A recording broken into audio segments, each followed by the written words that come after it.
So weekly breakdown. Hi. 162. Tyler, Keith, Sam. Sup? I think I nodded when you said Keith. Yeah, Like you were affirming that yes, Keith, I am here. That yes, I am in fact here right now. Yeah. Oh Yeah, boy, we're going to talk about some things. Stuff and things. Venom got a new trailer. After Comic-Con, which was kind of weird. Like it Maybe wanted its own limelight. Who knows? Yeah, fair enough, but Busy time. Yeah, because I guess there was like more trailers than you can really deal with at Comic-Con. Yeah, That's we how talked Comic-Con about is. them last week. We did. We talked about a bunch of them at least. Exactly. Some of them. There's some other smaller things we'll talk about.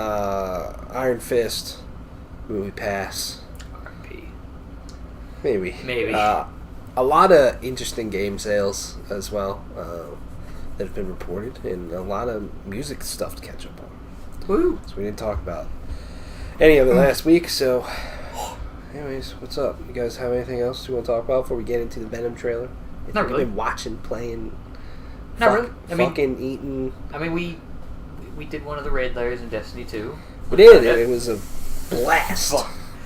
It probably should have only taken us like an hour and a half, but it ended up taking three. Right around 3 because of a teammate of ours. Like one section that should have been 15 minutes was like an hour. It's just like, If you're going to do a raid, have a mic. Or at least listen and read the room. Like, okay, you want me to do this. I got you. Yeah. So. But yeah, it was fun. Then they have this new Solstice of Heroes event going on, which is pretty alright. is neat. Seems to be a little grindy, but hey, it's Destiny. It's Destiny. What do Some you people expect? in some ways, I would rather there be a bit of a grind as a reason to keep playing than kind of like what ended up happening, where it's like there's no reason to play anymore. Yeah, there's definitely a balance to strike there. Like certain things I don't think is grindy, going around finding all those sleeper nodes. That grindy. sucks. You know, that's just not fun. Like playing strikes and doing some stuff like that, or just having some sort of goal to go towards. But like, especially like after the game first came out, like after like a month or so, it's like there's literally nothing new to do. Yeah. Everything, it's like, so, yeah. Yeah. How about you? Got anything exciting? I'm excited for the Overwatch summer event. It's next Thursday? Next Tuesday, one of the two. Yeah, I think usually it just comes out on Tuesday. Yeah, I think that's what it is, actually, yeah. I mean, it's the 9th, right? I don't know when that'll Maybe. be. It'll be someday. It'll be a day. One of those It'll days. be a day.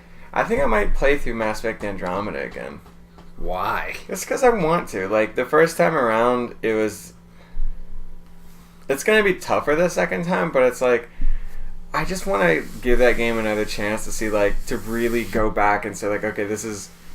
Just to know exactly where I stand on it. Because there's some things in that game that I've, like, forced out of my mind, like, that I repressed. But there's some things, like, I want to go back and be like, just experience it again and say, you know, this is legitimately good, or it's legitimately bad, because when the first time I played through, like, some of the stuff was like, okay, this part is, like, legitimately good, but I want to play through it again. I was like, was it really good, or was it just, like, the best part in comparison? Yeah. So I kind of want to do that. Oh, why fucking not? Fuck it. BDSM. You know what I'm saying? Yeah. S&M, or whatever it's called. Torture myself. Get off on it. Yeah. Get off on it, Dad. Why? Play Mass Effect Andromeda, Dad. Dad, I'm playing Mass Effect Andromeda. I've been watching Castle Rock Hey, what have you been watching? on the Hulu. Castle Rock. Yeah. Is that like a show? It is. It is, in fact. It is a Are show. there castles in it? Or the rocks? The rocks? It's a little combination. There's plenty of rocks. Yeah. Isn't that set in the Shawshank prison? Yes. That's what I thought. Yes. In the town of Castle Rock. Is it based off the movie? No, I think Or It's around based the movie? off or of something? Stephen King characters. it's Okay. it's like it's not based In off a book, universe. but it's like here we're gonna take the general idea of Stephen King and how he does things. And we're Yeah. gonna make it. I haven't really read any Stephen King, but apparently, like, in the most recent episode, there was a character from the book The Body. Is that a Stephen King book? Believe so. That is in this. Okay. Which he's a very creepy character. I don't know anything about the book side, but in the show, I was like, holy shit. This show is really good. It's probably, because I didn't really know they do it this way. Hulu does like HBO, like an episode a week sort of thing.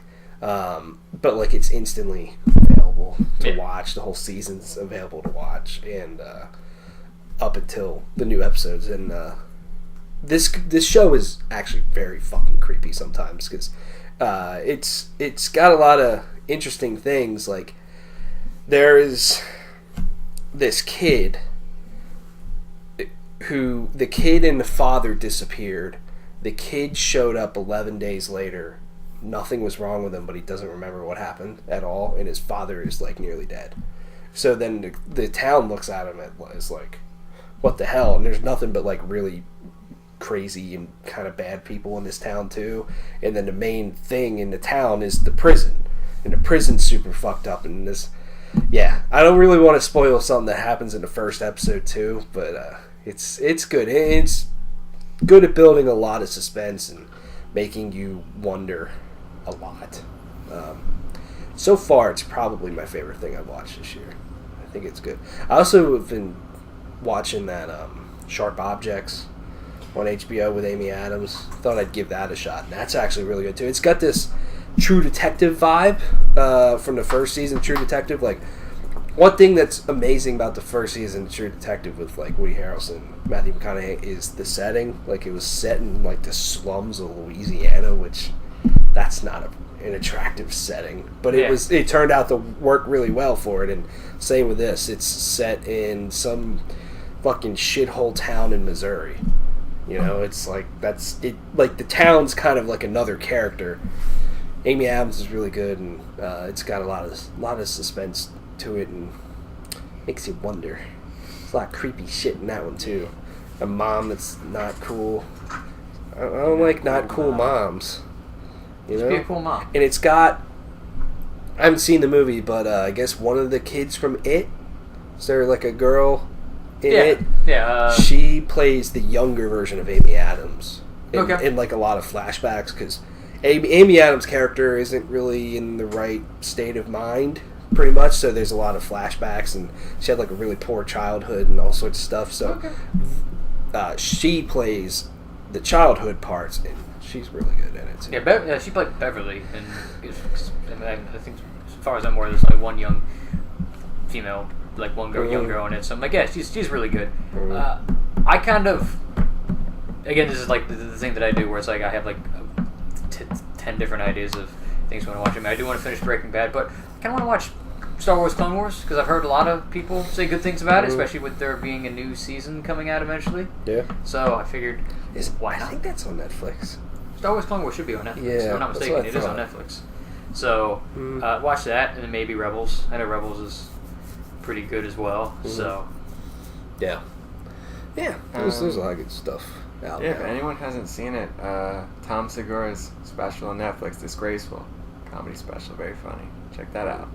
It's good. I have to Very look funny. There's some good. Speaking of Louisiana, he talks about Louisiana and building a wall around Louisiana. Pissed off a lot of people from Louisiana. Oh yeah, but it's like, you should build a fucking wall around Louisiana. Don't let people in. It's a weird place. Louisiana is a weird place. Apparently, it's. I mean, Mardi Gras and it's cool and whatnot, but yeah. That Wolverine Origins movie that took place there for a minute. Yeah. Good movie. You stop. Yeah. It's not. It is not. No. Yeah. Will.i.am though. Will.i.am is in that movie. So is one of the Hobbits. I forget his name. Oh yeah. Is it the same guy that was in Black Panther or the other one? No. Like not like the from the Lord of the Rings. Not. It's the from the Lord of the Rings. Oh yeah, but the guy that played the white dude in Black Panther. Is that the same one? No, it's the other one. Is it Merry or Pippin? I think it's Merry. Okay. Yeah, so he's in that. I don't remember his name. Yeah. He's also in Quantum Break with Sean Astin. Yeah. Again, I forget his name. He's in Lost. Oh, okay, Yep. okay. I know everything he's in. I just don't know his name. Yeah. There's so many actors and actresses that's like, I know you, and I've seen multiple things that you're in, but I have no clue what the fuck your name is, and I always forget it. I always look it up and go, oh, that's your name, and then I instantly out. And it's gone. There's a couple other people in that movie. There's like, I always forget his name, but in Castle Rock, there's this older guy, and Okay, settle down. We're talking about Wolverine. I mean, well, there's this older guy, and he's the old blind guy from Daredevil that shows Matt Murdock all the stuff, and he ends up being with the hand. You know what I'm talking about? Stick. Yeah, Stick. He's in Daredevil. He's in The Leftovers, and now he's in Castle Rock, and I'm like, fuck, I like all these shows that you're in. I'm like, I always forget your fucking name. That's kind of like how I was like super surprised. Like, oh, Kristen Ritter's in Breaking Bad first season. Yeah, but I'm like, oh yeah, would you look at that? Isn't that sad? It's really sad. Very sad. It's also like one of the Very first moments you look at there and you're like, oh, with Walter, it's like, yeah. Oh, even though he seems like he still has a little bit of humanity because he's like, yeah. But I can just see like, it's very fucked up to say, but the very end of season 2 is when I fell in love with that show because of stuff like that, where I'm like, you're making me feel things. Damn it. Does the plane crash matter, or is that just something that they were saying? Okay, fair enough. But I'll say this: it matters. Not really to the story. It's more of a metaphorical thing. Oh, okay. The deeper you get into Breaking Bad, come back and think about that plane crash and what that meant. Think about it. Okay.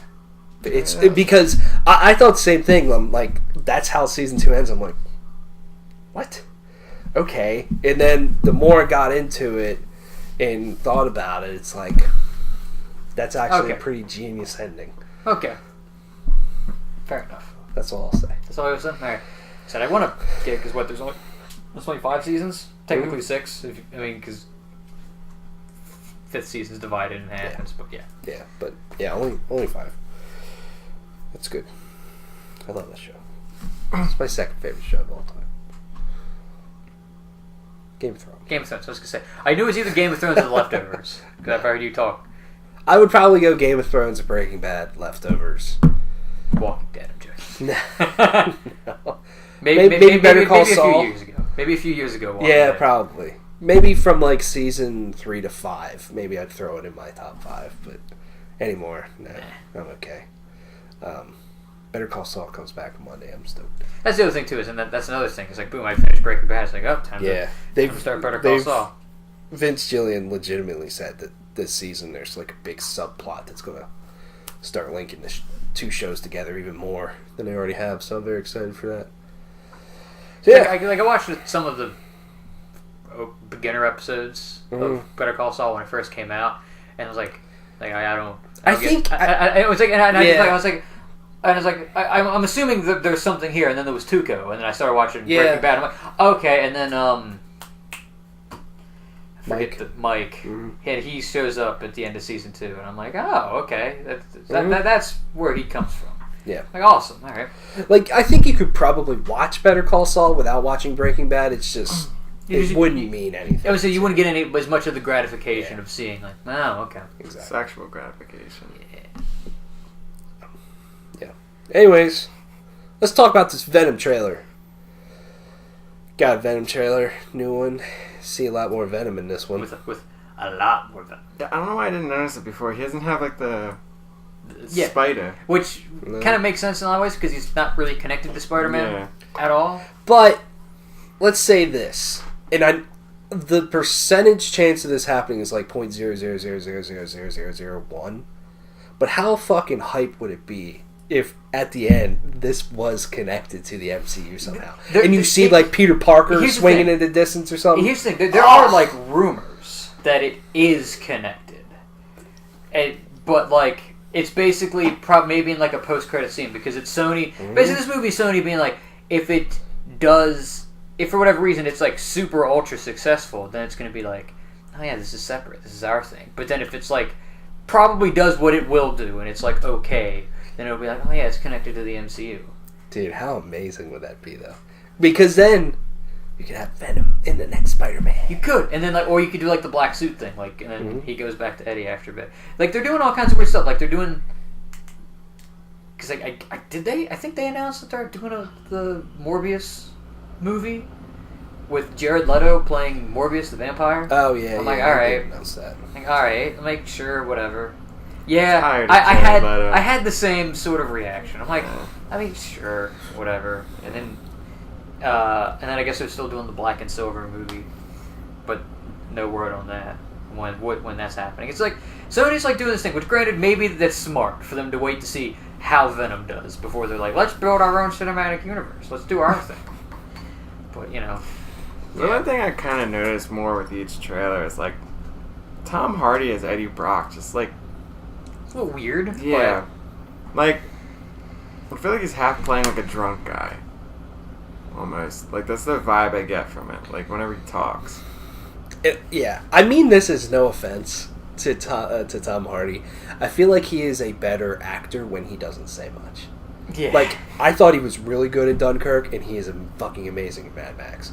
You know what I mean? And he doesn't say a whole lot in those roles. He's also pretty good in The Revenant. Yeah, The Revenant. That's another one where he just doesn't talk that much. Yeah. Because like when he opens his mouth, it gets weird. Like with Bane. It's like or isn't he? He's in Inception, isn't he? Was he in? He's in like every Christopher Nolan movie. Was he in The Hateful Eight or no? I don't think I saw The Hateful Eight. I haven't seen it. I want to though. Oh, sure, yeah. But I don't know if he was in it. Yeah, it's just I get it because I mean, granted, I still think he's probably better than Topher Grace from that '70s show, and it's better than like at Spider-Man 3. And he's better than like a lot of people's, like, you know, people like to cast actors because they look the part. Yeah. And you want to know who, like, one of the people floating around for a long time of who should play Eddie Brock simply because he looks the part. Also, coincidence. Mel Gibson. He has the same name. Eddie. Brock Lesnar. Or it's like they wanted Brock Lesnar to play. And I'm like, I don't think he could act. I'm like, no offense, I'm sorry. No, he can't even fight. He can't act. He's gonna get his ass whooped by DC. He just eats. Speaking of which, UFC 227's going on right now. Keeping up with who's been winning. Could check the scores. So, I mean, he eats people. It looks like he eats score. It looks like Venom eats people. I don't know if they still. I don't think they announced what the rating is, which is a little weird because it's only 2 months away. Yeah. Ooh, Ricardo Ramos just defeated Hyung Ho Kang. Oh. I don't know who that is. Oh my god. Yeah, I mean, it looks like they're kind of pushing it a little bit more into a darker direction, which is good. Which is the only thing that's going to save this movie. Yeah, which I think you kind of got to do with Venom. Judging from the trailers right now, I just don't know how I feel about the look of Venom as CG. I mean, granted, I think it kind of has to be. I think so too. You get like Lou Ferrigno and just paint someone. You get Brock Lesnar and just paint him black. Yeah, it still just seems to me. I don't know. But also, like that other symbiote or symbiote or however you pronounce it, I don't know. That he fights at the end. It's not Carnage. No, it's something else. Oh, I forget the fucking name. But it's like another one. But apparently there might be a lot of them. Or, of course, they're going to leave it open so that you can go fight more. The symbiotic cinematic universe. Yeah. Now, I was kind of hoping like the tone of the movie would be... You remember that scene in... I think it's Batman vs. Superman. When they're in that like apartment building or something. When Batman basically kicks those guys' asses or whatever. Yeah. Like there's robbers walking through or something. Batman's just up there in the corner, and it's kind of scary. Like it's spooky. Yeah. It's like really like dark in that sense, and it's like tense. That's kind of what I wanted from this movie. Instead, it's like, oh, Venom's just standing there and he's saying things. I want it to be more like legitimately creepy. I feel like they might hold. I think they might hold off on stuff like that. Like that. I feel like that would be the kind of thing to not put in a trailer. But I could see it totally being a thing. Like I want some really creepy, like scary because Venom just looks scary, you know. Like Yeah. that's kind of what I wanted, but at least from the trailer, it's more like just trying to bring people in. They threw in that turd joke or whatever. Like a turd in the wind. Yeah, they threw in that, which is just like Yeah. All right. So basically, you want Zack Snyder to direct this movie? yeah, kind of, yeah. That could work. Yeah. I mean, I feel like this would work for him. I don't know. Yeah. This would be a good one for him. The Maybe more like he could get 6 shots. Yeah, the more like bro and manly like the movie could be, you know, like he can do it. Yeah. Yeah, Martha. You know what I really want that hasn't been a thing, like American Werewolf in London was like over 35 years ago, I think. Something And like then that. the 2010 Wolfman movie with Benicio del Toro was just a pile of diarrhea dick. Mm-hmm. And just like feces. Just like a good stinky feces. Stinky feces. Like when it crusts over and you crack into it and it spills out and it smells. That's what that movie was. Not that I've done that before. But that's what that movie Really? is. That movie was when you go into the bathroom and you lift up the toilet seat and someone took a shit and they didn't flush. That's what that movie was. It's not yours. It's just like there. I want a really good werewolf movie. Like an insanely good, creepy CGI if they have to, just like fucking terrifying werewolf movie. I mean, the American Werewolf in London, the best thing about that is that all of that was like practical effects. Yeah. The whole werewolf is like, and it's like unsettling to watch. Yeah, the part when they first get attacked is like they're out like walking and they're like change the directions, like oh this way and that way, and the fucking wolf comes in and the guy just like runs away. Like that part was like fuck.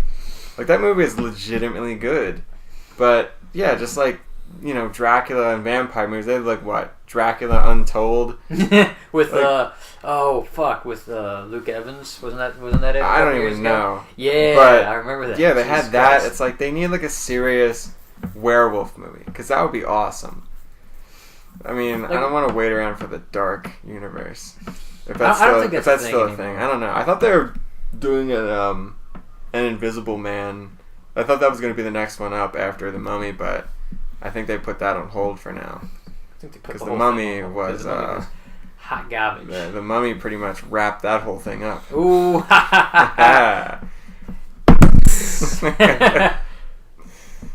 Yeah. Is there werewolves in Teen Wolf? well, yeah. I mean, well, yeah. Well, the werewolves in Twilight too. Yeah, Yeah, that's right. You've seen all Yeah, I those have movies. seen. But, I've seen like- all of them. yeah. Except it's not like that. There's only like one like traditional werewolf in that thing because that costs money and it's MTV. It's MTV. They ain't gonna throw a bunch of money at a fucking scripted show. So it's just like prosthetic makeup on just like a person, and you can still tell it's a person.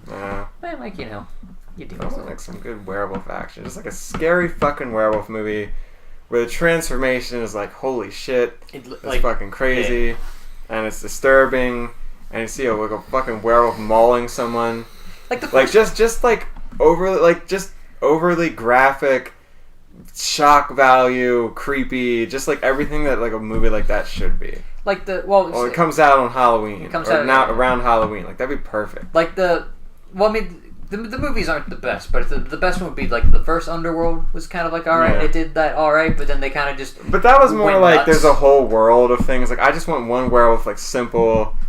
The dude that made I can't remember his name. The dude that directed The Witch is working on a Nosferatu remake, which I can't fucking wait that sounds because that's gonna be awesome. That's gonna be creepy. It's gonna get my dick flowing, whatever that means. It's gonna be my flag's gonna be waving in the wind, spraying semen everywhere. I'm gonna be ready for that. I like how halfway through you just abandon the metaphor and you're just like, yeah, I'm just Out there hanging, sailing the seas with my dick.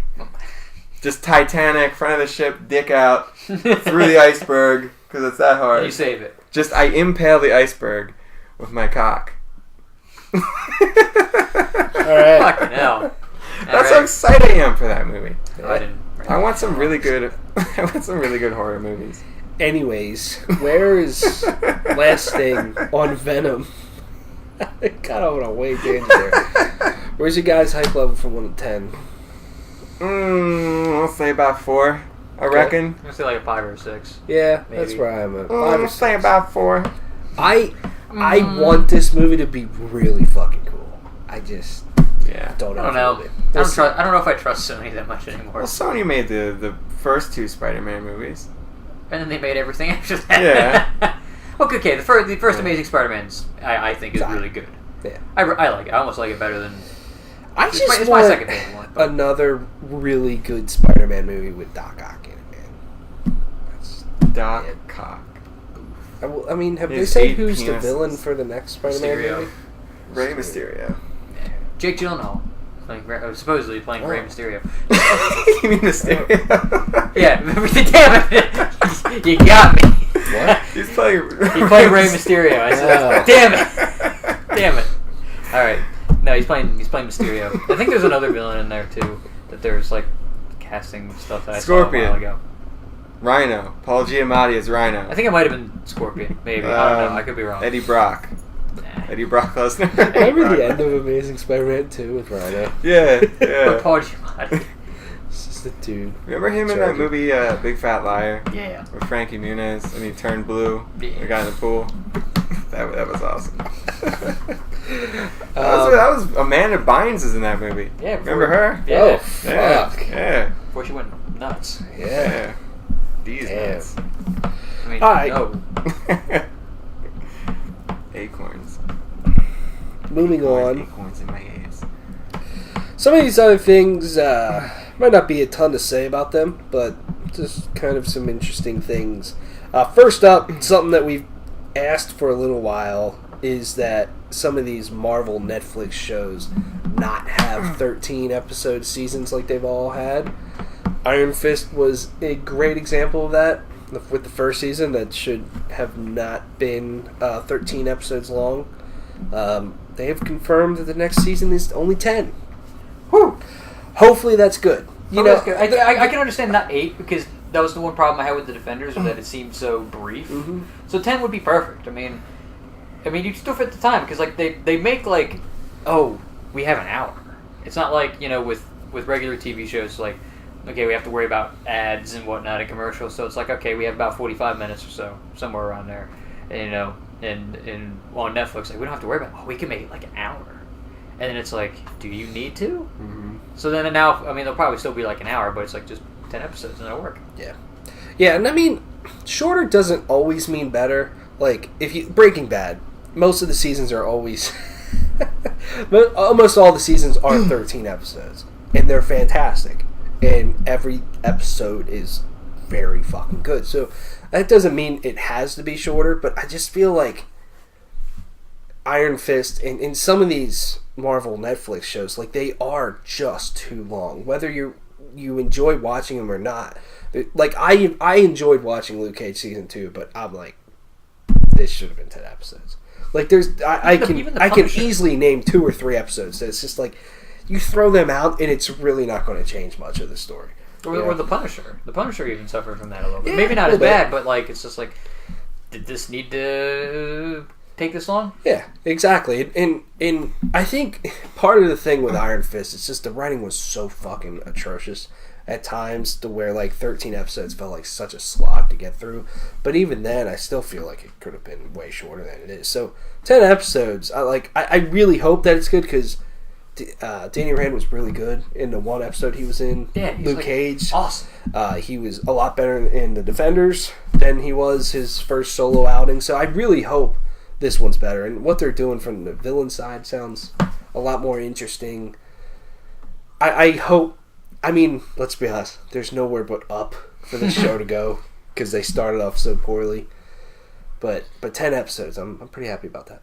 You think they made so many episodes just because they had all the money to throw around? Maybe. And there was an interview recently with someone from Netflix, some high-up person, that said, like, the reason why these shows are 13 episodes is because of the deals they originally signed, where Netflix, back before they really started, getting a lot of original content and everything, like, they felt that 13 episodes was, like, good. Because that's kind of been in somewhat of a traditional thing for TV. Well, so that's what they signed 13 for. Episodes is usually. Yeah, so that's what they signed for, and I guess they had to write for 13 episodes for all these seasons, and that's why they were all 13 episodes. That's why they all felt some more than others felt a little too long at times, but I guess, now they're maybe realizing that and backing off. To me, just make it as long as it needs to be. And hopefully for Iron Fist Season 2, 10 episodes is, all they needed to really tell this story, and it won't be drug out so much. Yeah. So, because they said, with a lot of the recent stuff, like if you look at a lot of the big Netflix original shows that they put out recently, like they're all about 8 to 10 episodes. Almost all of them. Stranger Things was 8 episodes and 9 episodes. And it's going back to 8 episodes this season. So. Lost in Space was 10 episodes. Altered Carbon was 10 episodes, and then they're doing 8 for Season 2. Like, they're kind of realizing that. And I would rather them do less episodes if it means less filler, and that means more money you can put into all of those episodes to make them better. This makes sense. Again, one of the things was like, I don't know if it was a CG thing for why, Danny Rand doesn't use the Iron Fist that much in Season 1. So it's like, less episodes. He can whip it out more often. Yeah. Like, I know some people have been kind of down on it a little bit more, but Season 7 of Game of Thrones, less episodes, but some of those episodes were fucking huge with some of the things that went on. It was awesome. Like 4 and 6. Yeah. Like, two of the biggest sequences that they've done ever. Yeah, it's like, okay, if you're going to do this, then sure. And then now they're only doing 6, but they're like maybe an hour and a half at the most, I think. And that's probably only 1 or 2 episodes that are probably only going to be that long. But it's like, and it's like, okay, if all that money you would have spent doing 4 more episodes is now going into these 6 episodes to make them better, more epic, why not? I mean, they're also doing the fake episodes, but yeah, that's true. They are. I just could not imagine that, dude. Having to spend millions of dollars just to fake people out, just because people care so much that people Luke Fist or whatever it's called.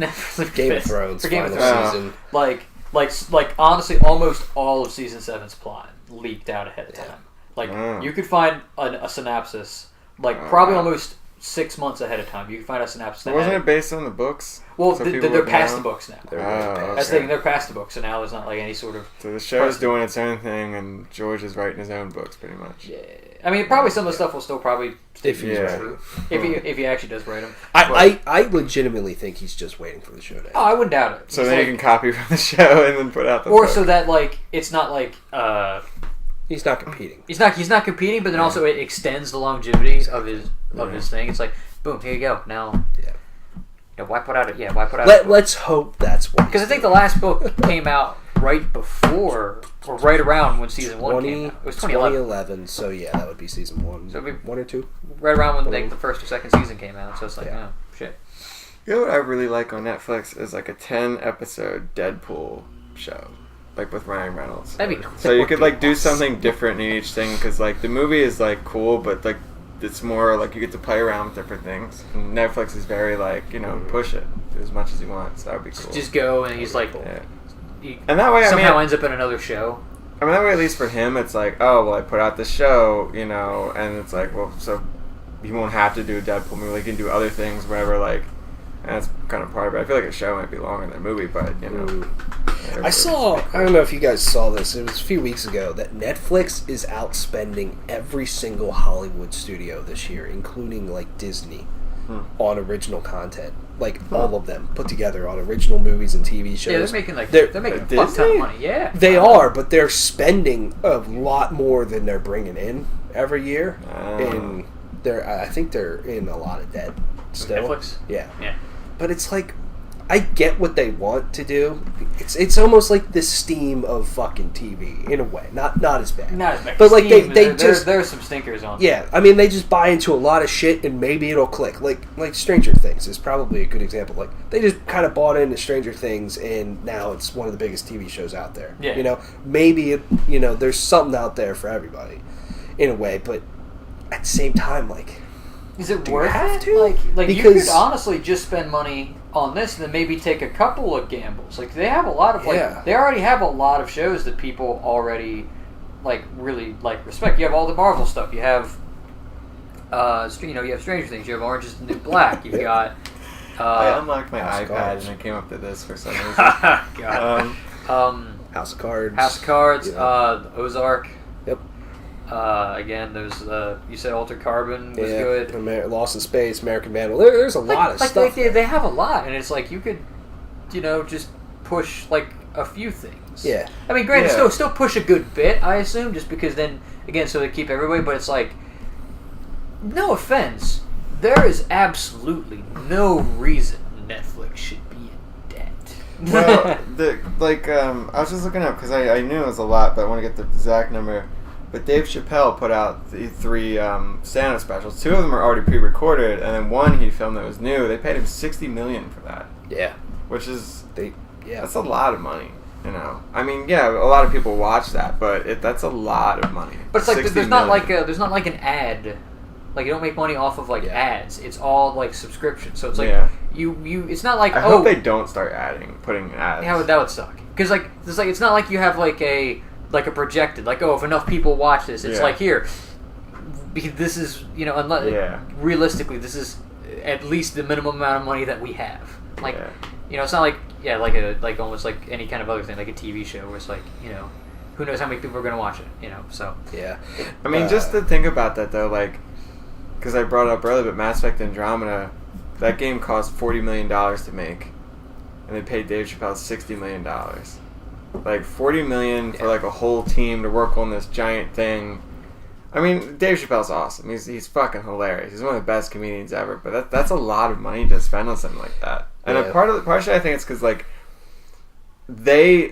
it's so competitive now with Hulu and HBO, Amazon Prime. Yeah, Amazon Prime's really coming up, and I think they just they're just overbidding. They're not even trying to get into a bidding war. They're just they just go straight to how much do you they're trying to buy a used car and I'll give you $1 million for it, but it's only $2,000. So I'll give you $1 million, and it's all right. I'm not gonna say no. They go, no one's gonna say no to $60 million.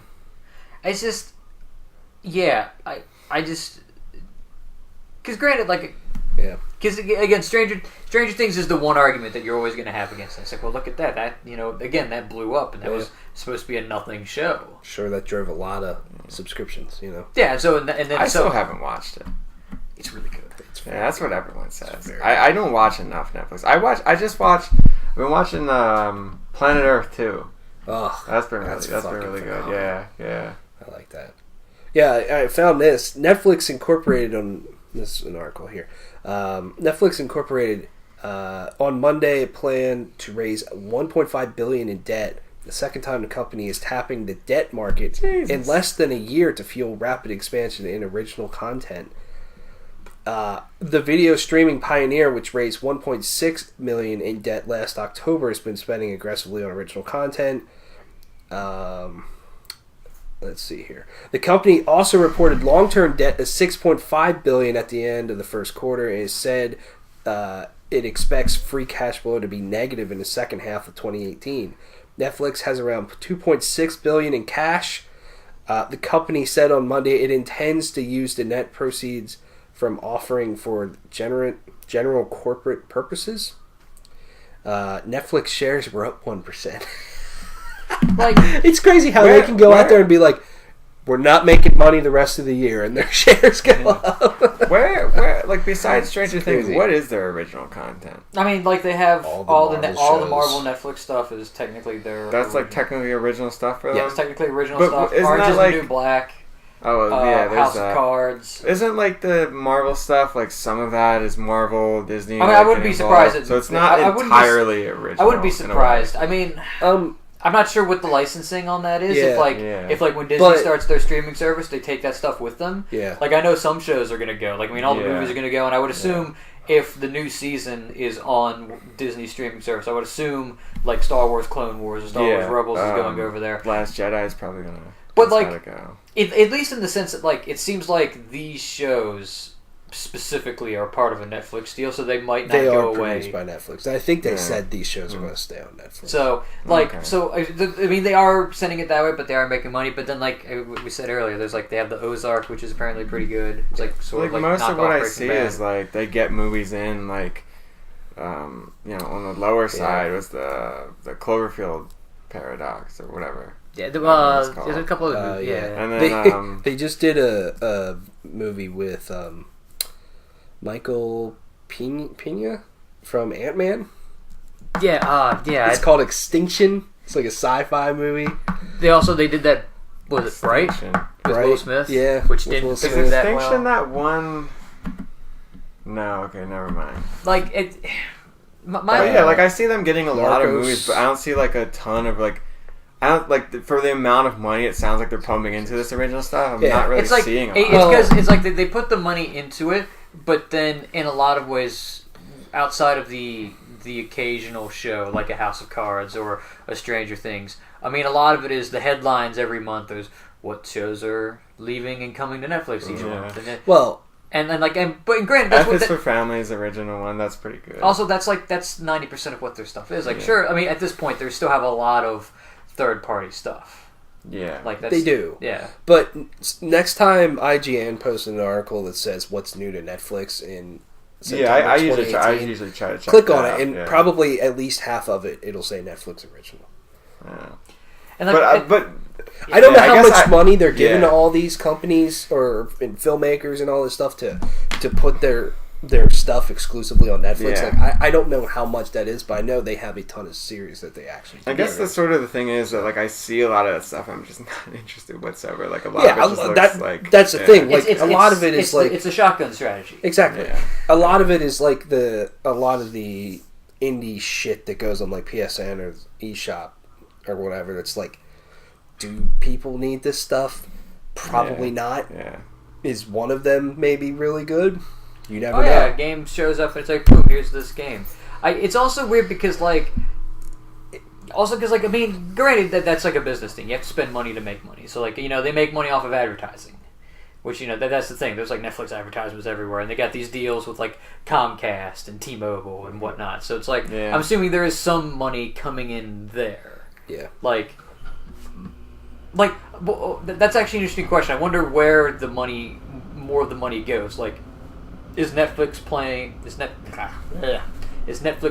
like Comcast to make Netflix like a part of Comcast on demand and kind of make the service the same, or is it more like Comcast is like, hey, we want to partner? Same thing with like T-Mobile. A little bit of that. Is Netflix like, hey, we want to get more out there, let's give it to, or is T-Mobile like, hey, you're big? I would think that because a lot of people are like moving away from cable and and also like I mean, also Netflix has like, I mean, even though like Hulu and Amazon Prime and all these others and HBO, it's the best branded one. Yeah, like people always know like, oh, that's Netflix. Netflix and chill. I mean, that's like a cultural thing. Yeah. Like, I mean, that's just like what it is. It's a cultural. Whereas they're not fiscally rich; they're culturally rich. Yeah. Like, Netflix, even despite those really surprising debt numbers that you threw out there, I don't think Netflix is going away anytime soon. Yeah. There's two things though. Last thing I'll say on Netflix. There's two small things that I wish they did that maybe most don't really might not agree with me, but fuck it. I love when I'm watching something on HBO or even watching a little bit of Hulu now that I don't mind that they advertise their own stuff on there. It almost makes it feel like this inclusive thing, and it makes me interested of like, oh, that actually looks really cool. Yeah, I get that. I don't mind that. Or like HBO had some stuff of like, this is all of their shows that are like Emmy nominated. It was like, oh, that's really cool. Now I feel like I need to go check all that out. Like, I know it's an ad before your show, but it's for their own stuff, so I don't mind that. I'll be okay with ads before something. It's just don't interrupt the show. Exactly.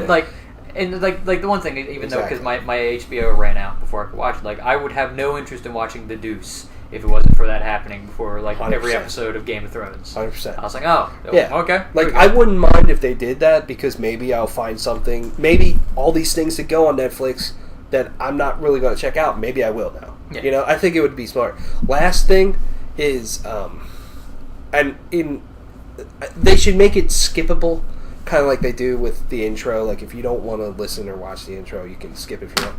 I would love if they did a previously on, because sometimes there is a situation where, like, I'm not able to watch this show for like a week or two before I get back to it, and then I watch it. I'm like, what the fuck just happened? Like, I wish it was optional. Of like, I could watch that, or I could just totally skip it. Or like in the extreme case, where like I started watching Breaking Bad like 2 years ago, yeah, and then I just stopped, and I'm like, I don't know what the fuck's happening. So I had to, even though I wasn't that far in, I was only maybe 12 episodes in, and I was like, I have to restart the whole fucking thing so I can know what's happening. Yeah. Kelly she's the one that has Hulu, and I guess when she signed up for it, it was like a deal with Spotify. Yeah, Spotify. But she can only get it with the limited ad plan, and it does suck, but I almost don't mind how Hulu does it, because the ads come up and it tells you exactly how long it is until the show comes back, and it's never longer than 90 seconds. Okay. Which I don't mind, but the shitty part is I swear, watching Castle Rock, I have seen the trailer for The Predator 12 times.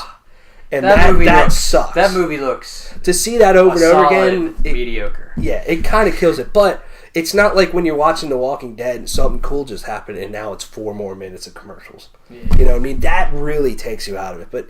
And it's not always 90 seconds. Like, sometimes it's 30. And I'm like, okay, I don't mind this. I would prefer not to have it. But that's actually dope. Yeah. Anyways. It's like for like right now. I had to re-verify since I'm going to school for another year. It's like $5 or something. But it's probably like $12 to get the thing with Spotify, with Hulu or something like that. Because like $10 now for Spotify Premium. If I'm not mistaken. Yeah. It's like $10 now. Yep. Ooh. Oh, damn. Fuck. That sounded like it both felt really good and hurt at the same time. I'm lightheaded. Yep. I know that, John. I did. John. There you go. John. I did You not know expect... John is short for Jonald. I did not expect to get into that fun conversation. That was fun. It was a fun conversation. Netflix, that's super eye-opening hearing about... I just assumed that Netflix was rolling in the fucking dough. Yeah, that's like... Well, they are and they're not. I mean, they have 100... Last I saw it, they have 125 million subscribers. So you multiply that by at least $10. Well, I guess you could do the cheaper standard definition. You could. And then you imagine some people were paying for the Ultra HD if they wanted that. Because they're...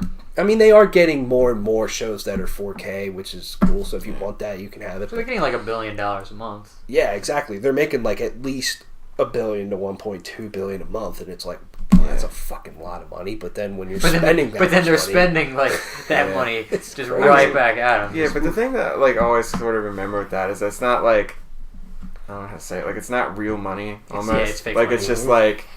It's liquid money, like, you know, it's not like they're ever handling cash. You never actually sit there and you count to see how many billions you have. I remember this one thing about Donald Trump. It was like during the election or something. It was something where there was this story where he was like walking on the street with his daughter. What's her name? Ivanka. It doesn't matter. But there's like this homeless guy on the street, and this was when he was like living in like New York, the penthouse, whatever, the gold room. Whatever, top of a tower. Yeah. And, like, they walked past this homeless guy, and he was just like, you see that homeless guy, like, he has more money than me right now. Technically, like, the homeless guy had more money than Donald Trump, because I guess Donald Trump was in a certain amount of debt or whatever, but it still, like, somehow worked out. Like, I don't know, like, rich people like that, they never carry more than, like, $50 on them. Like, you know. It's all their money is just, like, almost figurative. It's weird. Yeah. Those hot air balloon rich guys. Yeah. I wonder how much the head accounting person for Netflix gets paid. Oh. That's got to be a those crazy numbers, fucking job. Add a couple extra zeros. Yeah. Just crazy. Also, to like know that. To also know, like, hey, we're spending more money than we got. Yeah. Anyways, let's talk about another subscription service. We haven't talked about this too much. I'm curious your thoughts on it. Since you are a subscriber. Right. Shit. I don't know. Yeah, I still am. MoviePass. That's something you can buy into, and then you can go see whatever the fuck you want to see. It's pretty nice. I mean, yeah, it was. Well, they ran out of money. Completely ran out of money and had to take out a loan of millions of dollars so that they could pay all the theaters that they have to pay. And so now, they're not officially dead yet, but they raised subscription prices to $14.95 a month instead of $9.99. And also, you cannot see a new movie within 2 weeks of it coming out. Granted, I never really used it because usually we normally use the thing also. Normally, when we go to the movies, it's we go to the movies. You can't get multiple tickets with MoviePass. Right. So that doesn't bother me. And then if I wanted to go see a movie again, it probably would be like a couple weeks later. Yeah. So, granted, I'm trying to think. 14. Yeah, it would just basically just go see one free movie a month, and that would be. See 12 movies, essentially. It was $14 a month because that's about as much as a movie ticket is. Mm-hmm. Like at least because I paid for the year. That's there's not. It's not. They say $14 a month, but you pay for the full year ahead of time. So I already have until. How much is it for the full year? Mine was just under 100, or maybe just right around 100. That was when it was $9.99. It was actually cheaper. It was $7. It was like $6.99. So now it's probably going to be like over 100 for the whole year. Yeah. But then it's basically like, hey, if you go see one movie, if you go see one movie a month, that'll pay for it, and it'll work itself out. Also, it is for a certain type of person, I guess. Like again, I sometimes before I'd go, I'm like, I'm bored, I'm gonna go to the movies. Yeah. So and it worked. Like I've seen I think a lot of the movies that we went to this year. I saw Ready Player One again, I saw Avengers again, I saw Deadpool again. I did, yeah. I did see Star Wars again. I saw... Star Wars didn't come out this year. I meant Solo. Oh, okay. I saw Quiet Place. Did you see it solo? I did, actually. There were other people in there. Oh. One of the dudes from Just Press Play was in there. Oh, really? I noticed. I just looked like... And I think he recognized me. Yeah.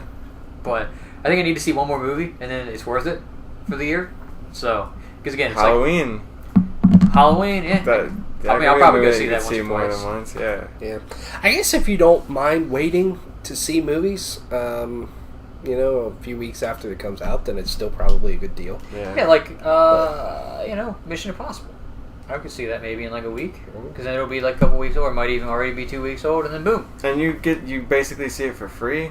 Basically, it's like you pay for it ahead of time. And you can still get points. You might. I didn't think you could, but at least if the Regal there, you can still get your Regal. Don't you have to pay a surcharge on popular movies now? But maybe after 2 weeks, you don't have to. That might be it. At peak times. Or that might have been maybe one of the things they were trying when it's like, oh, we might run out of money, let's do this, and then they did. I just feel because of how their business works, you're seeing it for free, but they still have to pay Regal for your ticket in a way, right? Yeah. Or a part of it at least. I think they have to pay for a part of every showing that is available for the movie. They have to pay. It's fucking nuts. But in a way, that's how movies work already. When it's just that it's going through a middleman. It's going through a third party. Like when you go see Jurassic World. At the movies, the new Jurassic. Well, I'm just saying. It's just an example of a movie that just came out. When you go see the new Jurassic World, Universal paid for ahead of time paid for every seat in that theater, especially when the movie just came out, because of course it's going to be filled for the most part. So it's and then the theater is just making their money, and then they're making their money back from when they buy the seats. That's just how theaters work. They pay either a percentage or they pay for every seat. So that the movie theaters don't lose money. So Universal pays for every seat in there. They basically buy all the tickets. And then I guess Regal or whoever gives them money back, because that's the thing. That's a movie. So Regal makes money, it goes back to Universal. Basically, so that way, if a movie bombs, Regal doesn't lose a lot of money because they paid for that movie. Nobody's going to go see it. That's kind of how that works. No matter what, that's why. That's why if a movie bombs, the studio. That's why places like Henday get still open. Right. And I guess they don't have to worry about selling out a theater because it's not going to happen. And I guess the $13 you'll pay for a ticket, Regal's not going to keep all of that. Yeah. Part of that's going to have to go back to Universal, so that's why they jack up how much your fucking water and popcorn costs. Yeah. Because that's where they're really making their money. Yeah. It's sort of like cars. Yeah. Dealerships don't make money selling cars. Yeah. They actually to make them cheap. So that's why you have to take your car back to get it serviced. They want you. That's why cars are fucking hard to work on now. So that's where they make their money, is you having to go there to get your oil changed. Yeah. Same kind of thing. Or a tour, the Chameleon Club's not going to make their money by selling the tickets. No, they're going to make the money by you being a drunk fuck going to the bar or buying and pizza, buying which I've seen that they do there. $15 a pop. You know. Yeah, that's why concessions are expensive everywhere. It's just like this, yeah. So, I mean, it's just now that MoviePass was a new service that is kind of fledgling, and I think that it was just that they were really ambitious to start off with, and a lot of people immediately thought that this is too good to be true. So I don't think they ever got like a base to kind of be like a self-sustaining base. Mm-hmm. Because the other thing was they had like marketing deals with certain movies somehow. Like MoviePass would promote certain movies on like their page, like on like the app. There would be certain ads for some movies, but like again, that still wasn't enough. So it's like. Yeah. I think it's worth it because, like I said, it's just like the only thing is that it's very limiting in how you can do it. You can't order a ticket more than like a half an hour before the showing, and you have to be within 100 yards of the theater to get the ticket. So you basically have to look to see are there seats open for this movie. Yeah. And again, it works out for me because I live like 5 minutes from a movie theater. Then go there and then get your ticket when you're standing outside. Boom, walk in, give them your card. So it's like. So how does MoviePass make their money? Because you're saying like let's say Universal pays the theater, so then MoviePass is essentially paying for the seats, right? Yeah. How's that? Sort of in the same. How do they make money back off of like $15 a month? And let's say I see like 3-4 movies that month. I think it's a lot of the same. Are they counting on that person that only sees like one movie a month? Or that's the thing. They're counting on. Or that person that's like, oh, I can't see a movie this month, I can't see a movie that month. They have kids. They're using the buffet analogy. Yeah. They basically want you to pay for it and then not go see movies. Yeah. Which is like in some ways, you know, which like the buffet analogy was the one that I used because I did a whole news story on it for one of my classes about MoviePass. Well, no, that's what on MoviePass and whatnot.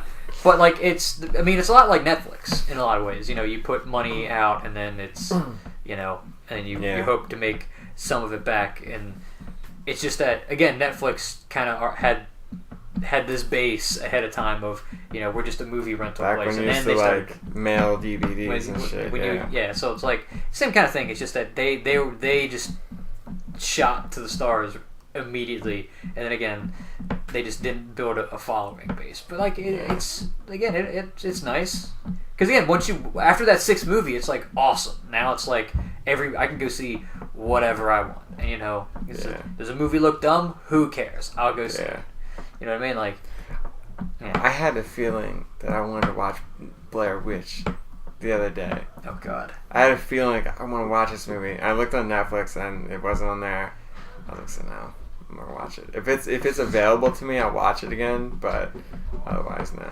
I wouldn't do this, but there is the one app on the PlayStation Net store or on the video thing called Vudu, VUDU. Mm-hmm. You can rent like a movie for like 24 to 48 hours, and it's like $3. Yeah, that's kind of what it is on like iTunes. That's a little bit more, but yeah, like that's what I do. Like there was a couple movies. It was like when I went and I literally hours before I went to go see Fate of the Furious, I watched Furious 7 like hours before, and I paid $4. I'm like, I haven't seen this one. I should probably watch it before. Yeah. But there are a lot of movies that I want to see, but I don't want to pay for them. Yeah. Or like I want to see again that I'm not willing to pay. That's the thing. I probably wouldn't have seen Solo again. Like Solo was good, but I'm just like, all right, free, cool. So I just, like I said, I just need to see one more movie, and then it's like legit. Maybe I'll go see that Christopher Robin movie. Legit. I kind of want to. I'm kind of ready for Halloween movies, like scary movies. I want to see some of those. I'm ready for that now.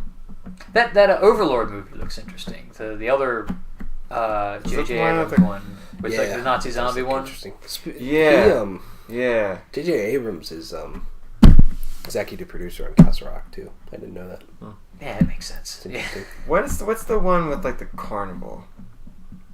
There's this stupid fucking looking movie where they go to a carnival. And it's like one of those Field of Screams type deals. And there's this guy in a mask that goes around, I guess, killing everyone. But the whole park is like scary themed. So it's everyone's like, you scare me. And the guy's like, I don't. Jerks him off. I don't. Surprise jerk off. No. Creeps up behind him. Splats on their face. Yeah, just jerks them off onto their own face. I don't know. Wouldn't that be a horror movie? I think someone jerks you off onto your own face. I think I've seen the trailer you're talking about. I just don't know. It's like a big carnival thing. It looks fucking dumb. But fuck it, right? It's But Halloween. fuck it. But yeah, fuck it. but fuck it. But fuck some clowns at the carnival. God. I'm still sad. Like, they didn't put out that. Speaking of like Halloween, they didn't put out. There was apparently some really cool footage from the new Halloween that they showed off at Comic-Con, and they didn't. And I'm waiting for them to put it out, but they won't do it. No. Damn it! Like, it might be some footage online. Someone taking a video of it. I hope videotaping it. I tried, but I think YouTube is wise to that shit and took it down. YouTube isn't wise to shit. I mean, YouTube is the greatest platform ever that this video is going on. Don't demonetize. Even though I talked about dicks like for. They demonetized our Attila pizza video with Papa John. Because Papa John. Probably because of what I tagged. Oh, what did you say? I tagged Papa John and then Papa John racist. Papa John racist. It is an accurate tag. Yeah. It is an accurate tag. It's like you can't talk. We can't talk about that kind of stuff. You can't talk about this. YouTube doesn't like the First Amendment. Freedom of jizz. Freedom of jizz. Where I want, when I want. That's. Wait a minute. Nope. In this country, I have the right to jizz where I want, when I want. All right, let's transition. And not a whole lot That's going on. the sign of a free country. When you can jizz wherever you want. Yeah.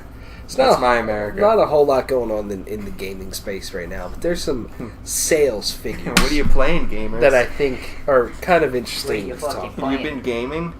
First of all, and kind of the least Super exciting. Mario Odyssey #5. Yeah. I don't know. Super Mario 2 Game of the Year. Oh, for the 5th year in a row. Oh, yeah.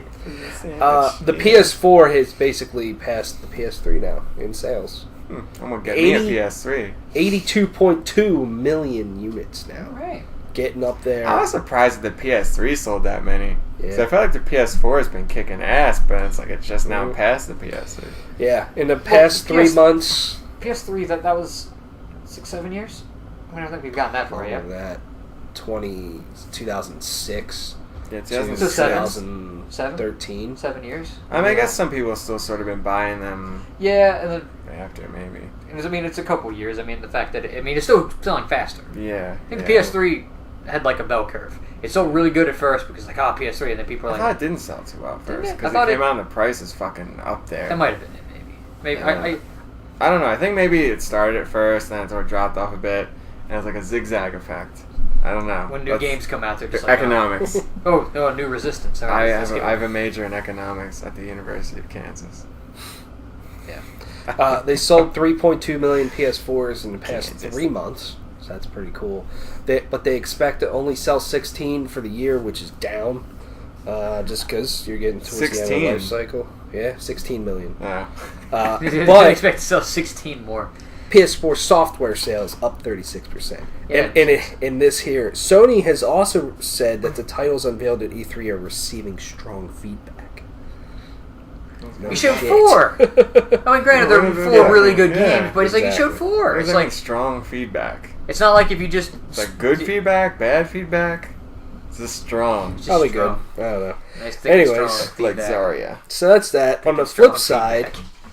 the Nintendo Switch has sold just under 20 million units worldwide. They're sitting at 19.67 I saw million. that too. And 83.93 million software sales.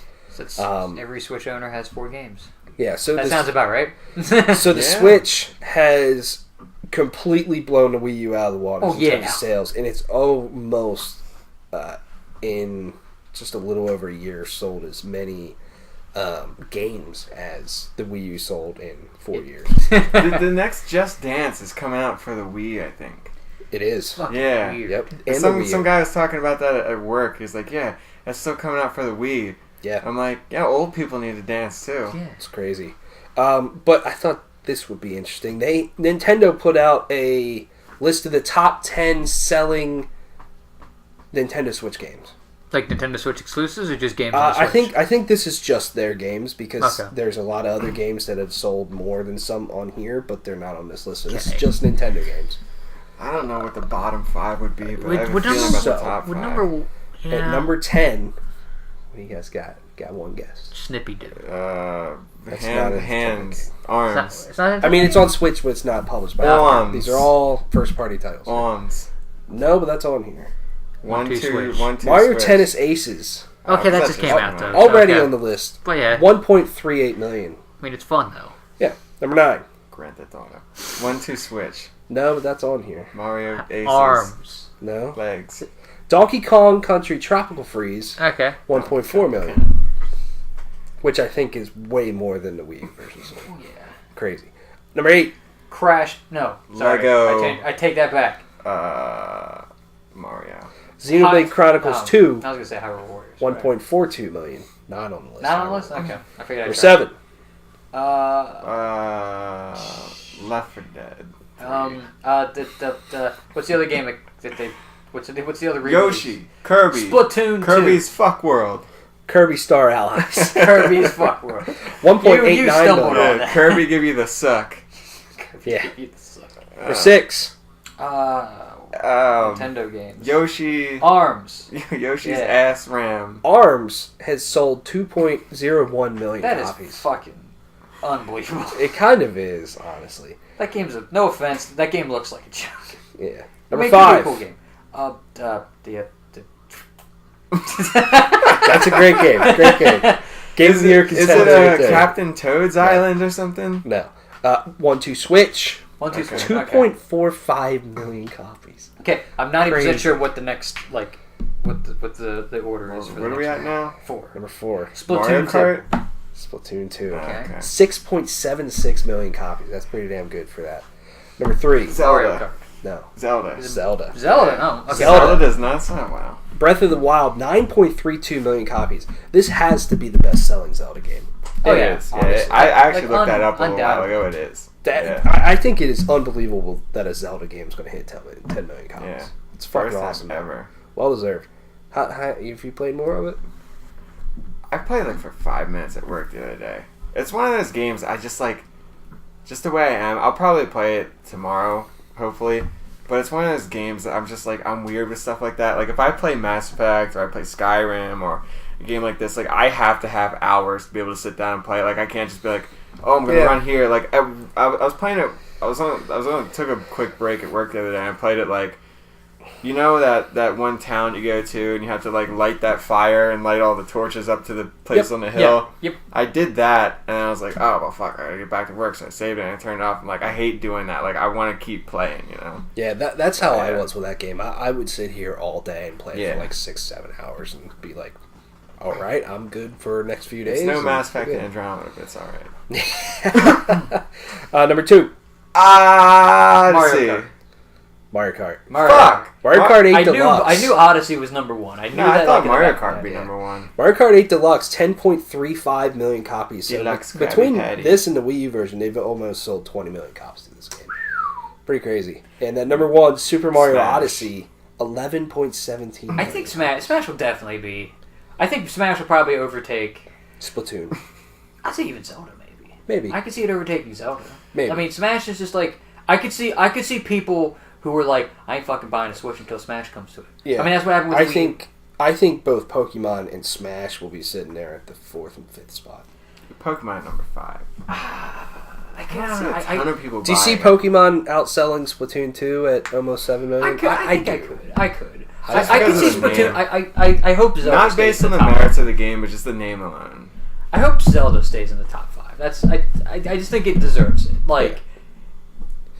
also, I mean that game's just. It's great. Yeah. I just think it's good that Nintendo, Switch is selling really well. Nintendo's selling a lot of games again. It's good to see. It's good for the industry. I mean, I just find it fucking crazy that one, ARMS sells 2 million copies. A Kirby game has nearly sold 2 million copies. Mario Tennis Aces has almost sold 1.5 million. Like, It's only been that's like a month. kind of crazy. It's only been a month. Yeah, Maybe I that. know. So it's like crazy. it's weird. But then there's a lot of third party examples of this too, like Octopath Travelers already passed 1 million units sold. A lot of indie games have been selling extremely well. Like Skyrim stuff's probably awesome. sold a lot. Oh, Yeah. undoubtedly. Yeah. The other thing is too, is like at least when it comes to Bethesda, they put like more time into their box art for fucking Switch on the Switch than they do other ones. The Doom cover is awesome. fucking awesome, and the fucking Wolfenstein cover is better than the regular one. I'm like, Yeah. damn it, why didn't you do this for your actual game? It's not. At least Doom was like, it came out like what, a year and a half or 2 years later. Wolfenstein came out 6 months later. You knew you were gonna do this. Like you could have just made it the same. Mm-hmm. Damn it! Now I want it for the Switch just so that I can have the nice cover to look at. Also, I mean, at least Doom has motion controls, which is like what? Yeah. Let's also quickly go That's over. one thing I fucking hate in Zelda. Sometimes you have to use the motion Oh, it's controls. I awful. fucking hate that. It's That absolutely pisses me off so much. That one where you have to, the fucking ball falls into Yeah. that maze and you gotta do it around. That's- I just fucking cheated. I turned it around. Yep. And it fell on top and I was like, ah! Yep. And fuck, Yep. that pissed me off. There's not a lot of them, but Queer. they're awful. There's like maybe 3, Oh, 4. fuck that. Yeah, they're terrible. I don't know why they. Horse shit. Let's go over. I mean, it's your flagship game. You gotta sell all the things. Like, you look, should be able to turn that off. Yeah. I tried a little bit with like aiming, like bow and arrow, and I was like, it's okay. It's not the best. it was but it's alright, okay. but I'm just like, eh. Yeah. That was the exact sound that I made. Let's go over June 2018's best-selling games. Let's quick. not. June. Really quick. June. There's 20 games here. I'm just going to go from 20 to 10 really quick. 20. Number 20, State of Decay 2. That went from the number People one. buy that. Well, that went from the number one best-selling game in May to number 20. doesn't From even literally deserve top 20. to bottom. Doesn't deserve it. Number 19, Donkey Kong Country Tropical Freeze. Number 18, Vampire. Oh, okay. Yeah, good for that. Number 17, That's Assassin's I Creed kind of want to Origins. play that game, but at the same time, it's like I heard it's like repetitive. And, Yeah. Yeah. it seems interesting. Number 17, Assassin's Creed Origins. Okay. Number 16, MLB 18, The Show. 15, Call of Duty World War II. 14, NBA 2K18. 12, Rainbow Six Siege. 11, Breath of the Wild. So where are we at? 10. Let me make sure. Hold on. 10. Oh, I fucked up. Number 12 is Breath of the Wild. Number 11 is Super Mario Odyssey. So Oh. at number 10, where are we at? Raymond George. So all the Switch games are Yeah. Number 10 is a brand new video game from 2018. God of War? No. I gotta work might be even higher. Yeah. Detroit. Detroit Become Human. Number 10. Number 9. Sea of Keiths. No. Crash Bandicoot Insane Minecraft. Trilogy, which got that re-release on Switch and Yeah, Xbox. that makes sense. That would bump up in sales. Number 8. Dreams. Is that even out? No. This one makes sense based off of what happened over the summer. Floods? No. FIFA 18. Oh, yeah, right. Right. Yeah. Soccer. Number 7. It's based off of a Fake summer football. movie. King Kong. Jerusalem. Oh, Jurassic World Evolution. No. Damn. Lego Incredibles. Damn it. Jurassic World Evolution. I was like, damn it. I figured that was King weird. Kong. Number 6. Grand Theft Auto. No. No. James. Oh God, what came out this year? Is Sea of Thieves on the list? No. Okay. Number 6 is Mario Kart 8. Oh, I was gonna guess Mario Kart at some point. Okay. The next 4 out of the next 5 titles are 2018 video games. Oh fuck. What came Number out 5. this year? Oh fuck. Oh, God of War is definitely higher. God of War's at least number 2 or 3. What else came out this year? Let's work See together. that's the Let's question, work isn't together. it? Games that came out. There's this something that year. like just came out sort of recently, I think. Octopath Traveler. That came out in July. It did. Oh fuck. So no. Fine. There's something that came out. Far Cry 5. Ni no okay. Kuni. Still Is that- hanging up there. Ni no Crazy. Kuni wouldn't be up there with it. Probably not. No, it's not up here. It's JRPG. Number 4. Of course not. The one game that didn't come out this year's got to be Grand Theft Auto. I just don't know where it's gonna be at. Because that's up there every fucking time. Is no Battlefront 2 would Chocolate milk. Would it? No, I would think that maybe with this stuff, maybe people would be buying it again. Oh man. What the fuck came out this year? I know what number one is. Number one is gonna be Mario Tennis, right? No, that's gonna be on there. That's a yes. We're at number 4. Yeah.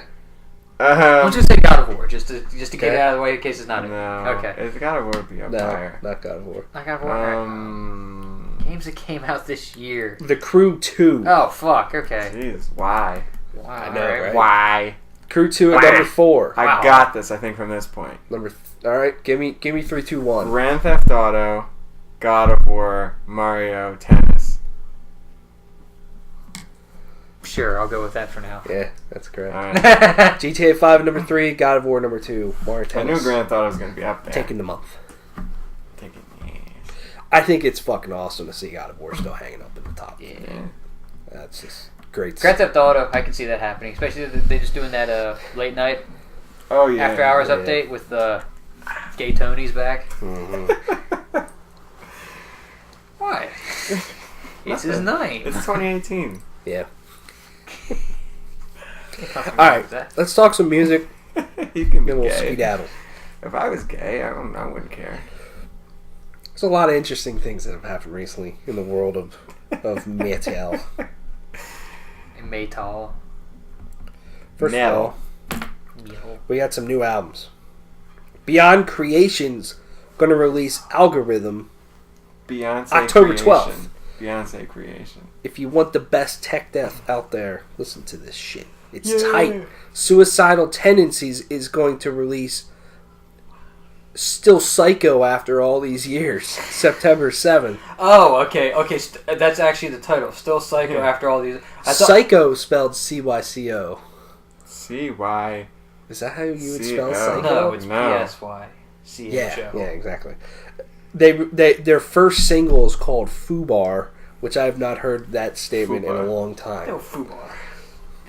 So that's Still interesting. Psycho after all these years. Sounds like my ex-wife. They've also announced a new tour. If you want to go see them in September. Watch the dudes. Yeah, exactly. Behemoth. They have announced their new album. I Loved You at Your Darkest, which is a weird title for it, in my opinion. Sounds like my ex-wife. October 5th is when that comes out. They announced a new tour with At the Gates and Wolves at the Throne Room. Okay. And then they released their first single, God Equals Dog. Which is pretty fucking rad. All right, I got it. That's a pretty... It's a little funny, but... It's like people equal shit, but God equals dog. Except, specifically designed God to piss off equals Christians. dog. Let's see if you're stoked about the next thing. The Devil Wears Prada is going out on tour with Fit for a King is 68. And they're playing 2009's with Roots Above and Branches Below in its entirety. Who the fuck are the other bands? Fit for a King in 68. I've heard all about the store from the one dude at the radio station. He's like, I will fucking drive hours to go see this. Roots Above, that was their worst album. I mean, not that it was terrible, but that was, as far as albums go, that wasn't the best. Yeah. I thought that they would play their, 2007 album, or, God, what was their 2011, right? Dead Throne? Yeah, Dead Throne. Dead Throne would be cool. Yeah, because that one was big. I haven't listened to them in such a long time. Yeah, me either.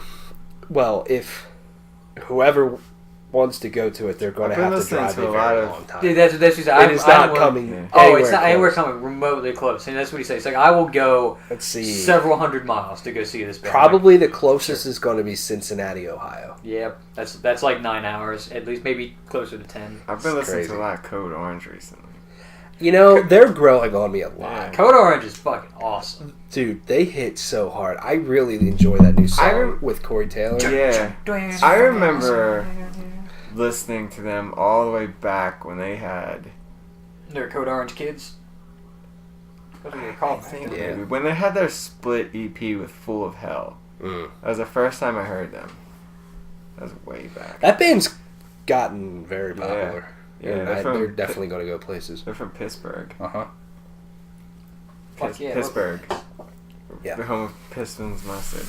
They just have a style to them that has kind of grown on me recently, more. Just like they're not a hardcore band like you think.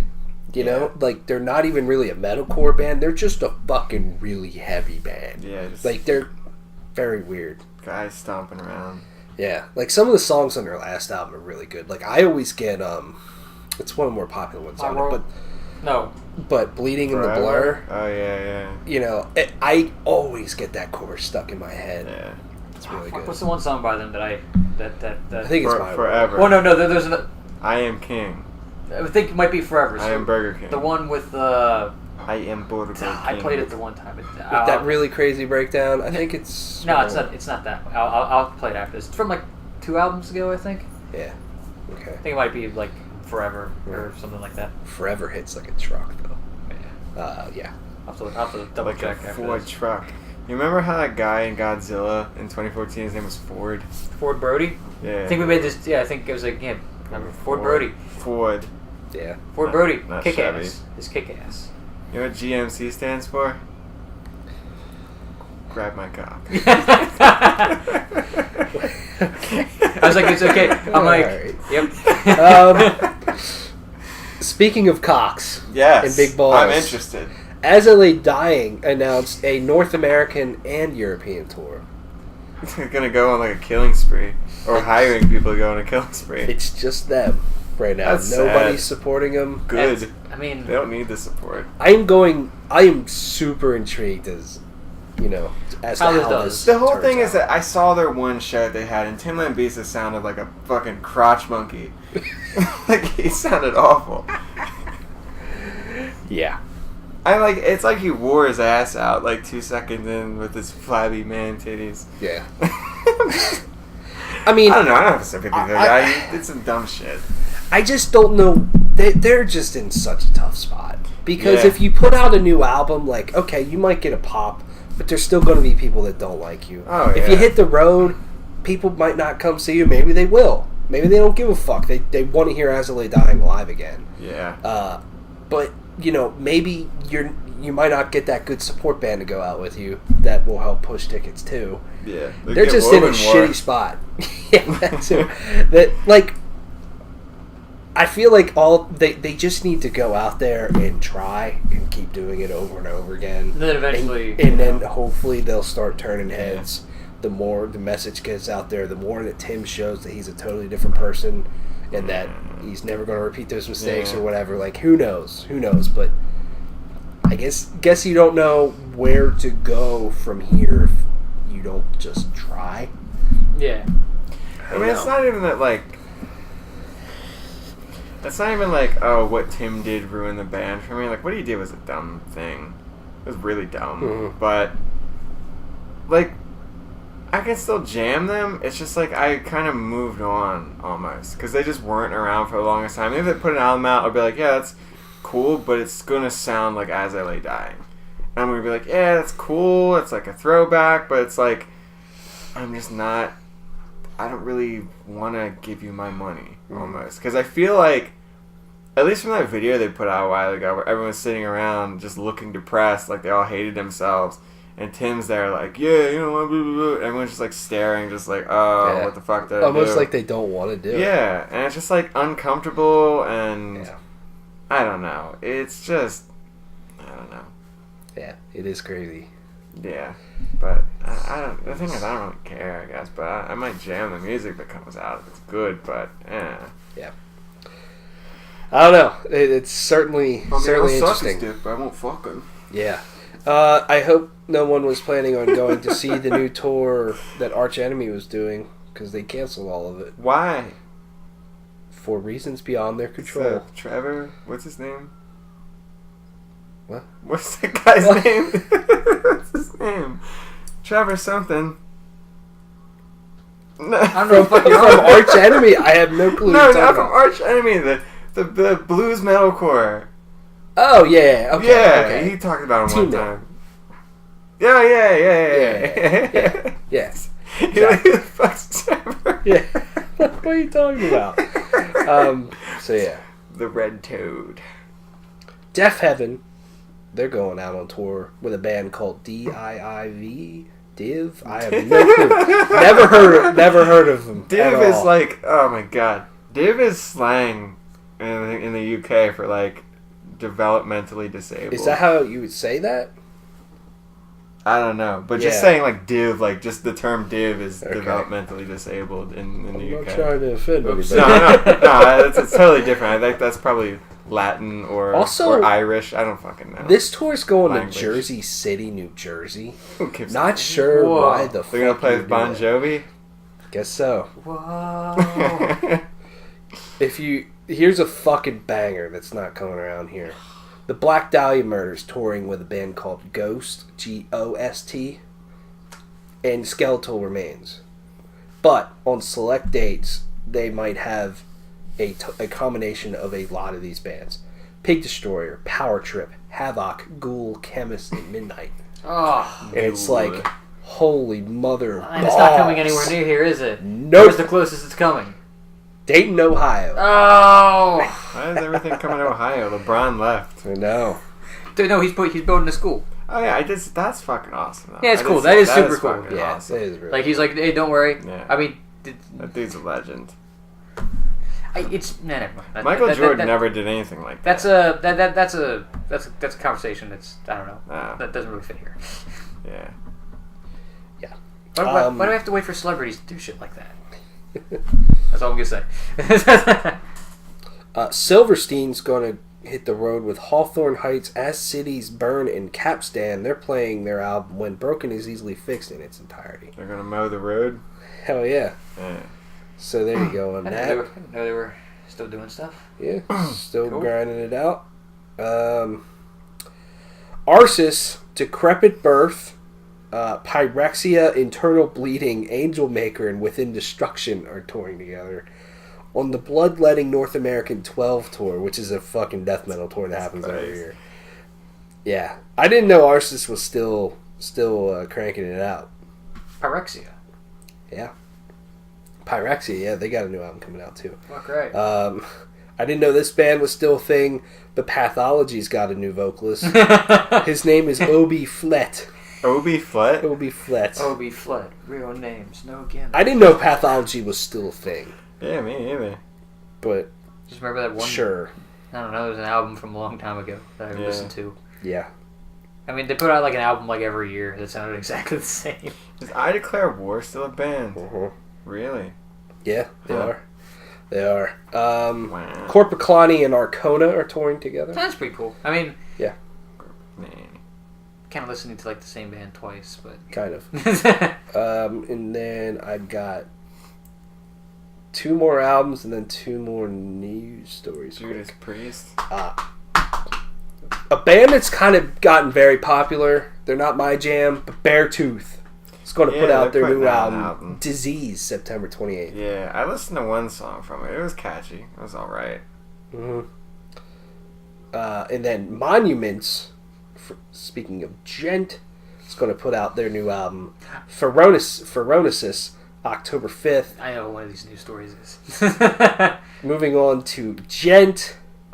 Meshuggah guitarist apologizes for creating Gent. Like, First of all, yeah, he Okay, said, let's first of see what all, he we're said. very sorry for creating that genre. We didn't intend to. Our bad. No, but it's actually, I think it's a misconception, that gent thing. I think it's kind of hilarious. It's our lead guitar player Frederick Thordendale, being drunk back in the day, talking to one of our old school fans, trying to explain what type of guitar tone we were always trying to get, and he was desperately trying to say, we want the jut.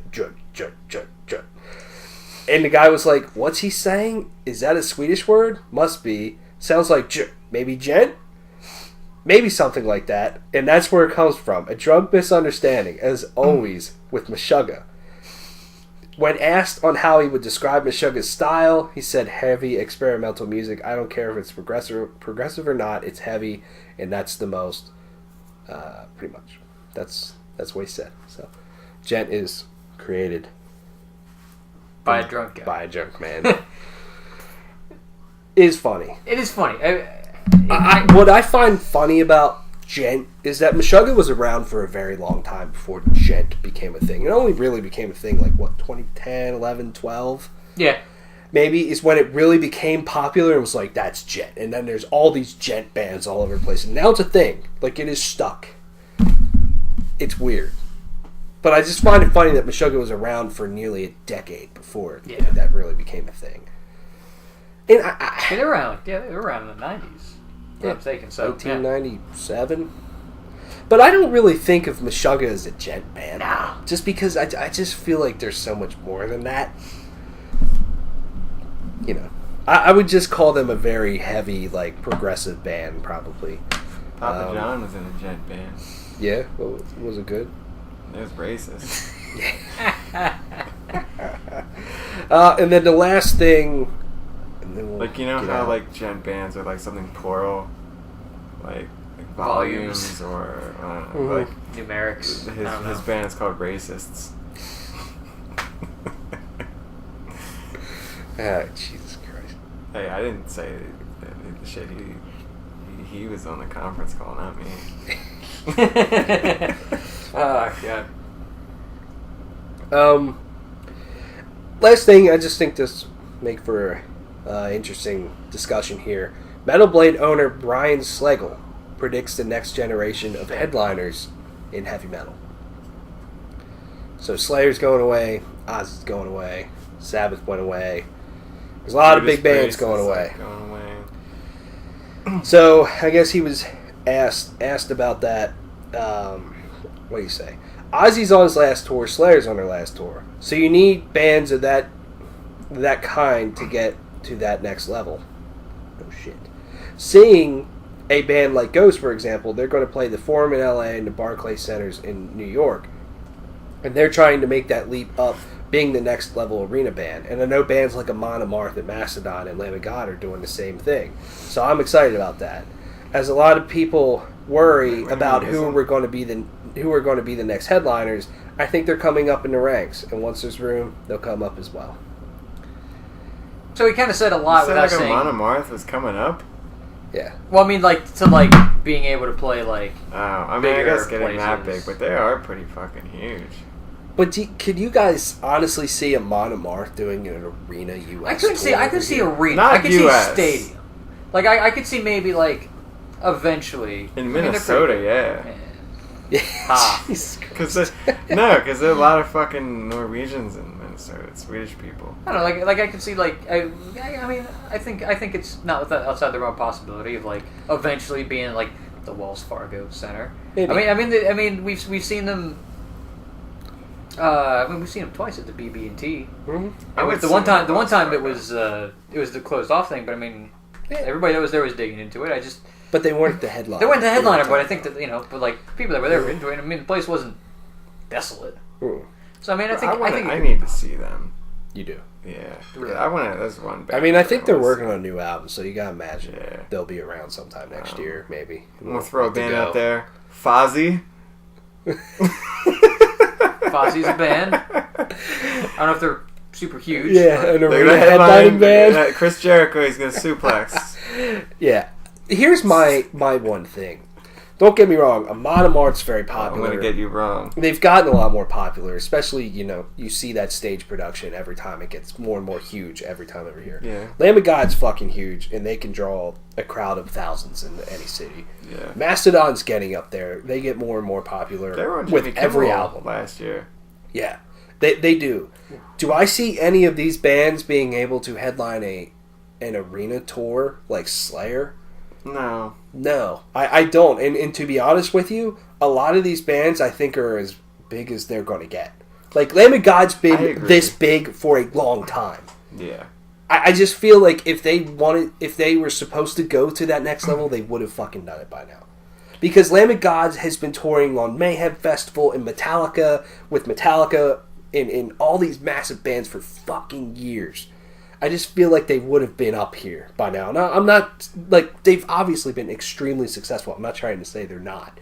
But I just don't see Lamb of God or Mastodon or Amon Amarth right now pulling 15,000 people to a show. And I don't... But there's always that thing of, like, maybe once Slayer and Ozzy and some of these other bands go away, people will be hungry for that sort of thing, and maybe one of these bands will fill that void, but I don't know. I think Ghost is... Ghost is... They're almost practically there, and so they have 2 arena shows. Very curious on how they're going to turn out in terms of draw, because they announced a headlining tour for, like, I think it's November, December time, and they're playing big venues, but they're still just like theaters with a couple thousand people. They're not huge places, but maybe those things get booked so far in advance. Maybe they just didn't know, and their new album has been extremely popular. So I don't know. It's going to be an interesting time. Changed enough. Like, people don't really listen to music the same way as they did. Like, when Metallica was coming up, a lot more people went out to shows and stuff, and they developed a fan base, and they got big, and just over the years, I don't know, kind of turned into these gigantic bands. But, like, Amon Amarth started out very, like, not in the same way that Metallica started out. Like, they didn't get as big as fast.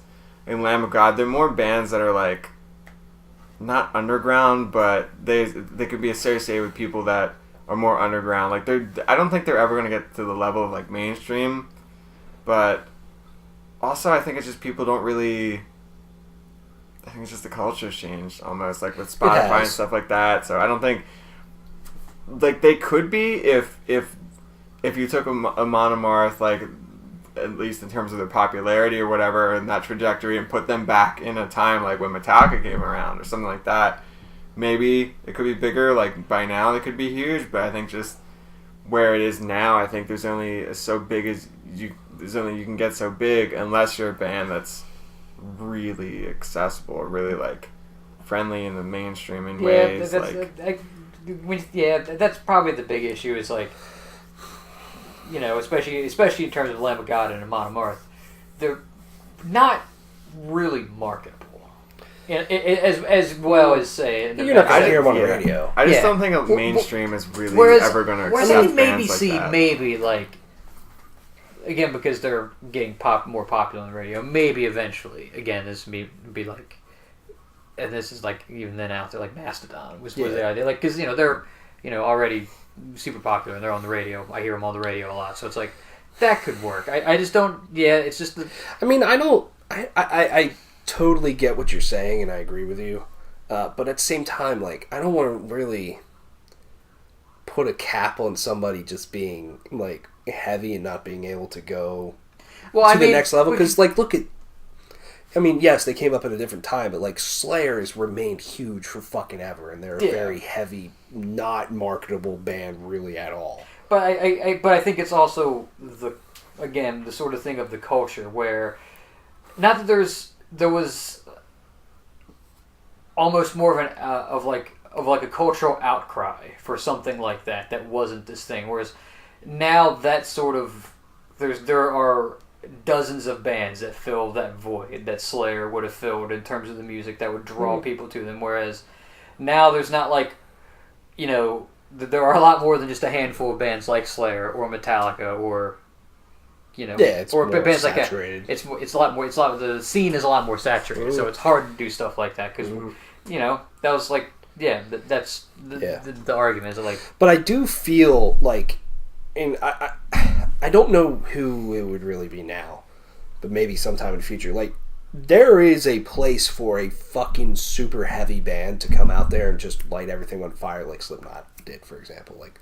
Slipknot's a super heavy fucking band, especially in their early days, and now they're one of the biggest metal bands in the world. Like, it is possible, but you have to have that right combination of everything. But also, it's like hearing what you were saying, like, a lot, like, especially in the case of, like, Amon Amarth and, like, Lamb of God, especially Lamb of God. Like, Lamb of God's been where they're at for a while. It's like, again, unless they somehow got that 15 minutes of fame on the radio, then it would pop off. But, like, hearing their music, I don't know if that would ever happen. Yeah, and like, when we saw Lamb of God with Slayer a few months ago, like, they were fucking awesome. They had that crowd going, and that place was sold out. Like, there was tens of thousands of people there. Yeah.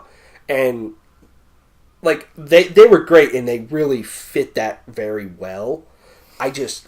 don't see them being able to do that as the headliner. As a headliner, You know what I mean? it's also... I see them just doing a really big, like, theater sort of venue, but not an arena. It's also like a perception thing. Like, a lot of people would spend money to go see Slayer. And people would go do that. And whereas everybody who was there at that show, you know, dug the fuck out of Lamb of God. Mm-hmm. You know, not all... I would probably make easy to make the argument that a good number of people would not, you know, go pay to see a headlining Lamb of God show in the same kind of sense. So it's like Lamb of God just kind of got, you know, the best seat of the house in a way. So yeah. And also, I mean, there is a huge difference, at least with that guy was talking about, like Ozzy, and then like Lamb of God. You know, there's not a huge amount of crossover to some degree with that. Yeah, and what I would love to see though too, is some of these older bands that are going away, take somebody like pretty fresh out on the road with you. Like I know it's fucking awesome that Ozzy's bringing out Stone Sour, but Stone Sour's huge. You know, they just did an arena tour like last year. It was cool. Just bring like what's a new band that's kind of coming up? I mean, bring somebody fucking out there. Like I would say Greta Van Fleet, but maybe not even at this point. Maybe I mean, or like a Bad Wolves or some band that's kind of just Rivers of Nile. Yeah. You know, bring out like a band like that, or I don't know how big the Struts are, or how big of shows. Even though they've been around for a while, take out Meshuggah. Why not? That would be awesome. I know Megadeth took out Meshuggah last year. Meshuggah and Tesseract. That's who they brought out. Like, that doesn't fit with Megadeth at all, but that's cool. That's awesome. Or, I mean, take a band like Amon Amarth and help push them to the spot it could be, and then lower on the bill have, you know, just like the succession of bands that you hope to see. Yeah. You know? Yeah. Like, I really wish Slayer took out, like, Power Trip.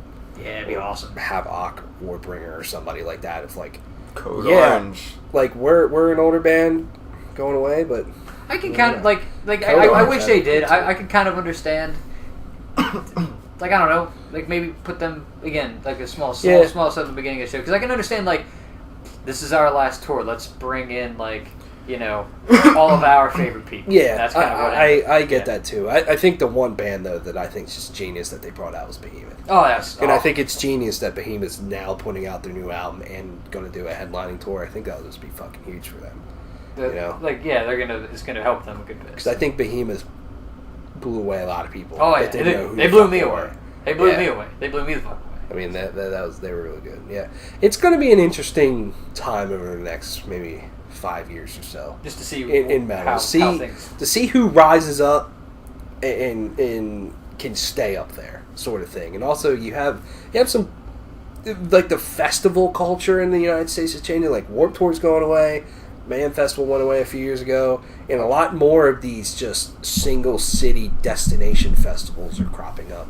Yeah. Which, speaking of destination festival, Rock Allegiance is the one in our area.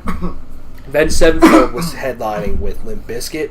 Avenged Sevenfold had to cancel their whole tour because M. Shadows had some throat problem that he had. You know, he can't sing for a few months. So now Limp Bizkit's headlining the whole fucking thing. Yeah! With Papa Roach. Papa Roach and Skillet and Bullet. What day is that fucking show? October 7th. Oh, I think I'm gonna miss it. No. I'd go. It'd be fucking... I'm like, holy shit. I would legitimately like to see Limp Bizkit once, just to see what it's like. Yeah. Just for the fucking hilarious. Yeah. Hopefully they play that fucking one song that's from the Mission Impossible soundtrack. Yeah. That just cracked me up. Anyways, it'll be interesting to see. For sure. Yeah. Coolio. Cool. Anyways, that's it. Call it. Alright. It was fun. Thanks for watching, listening. See ya. Support the troops. Do that.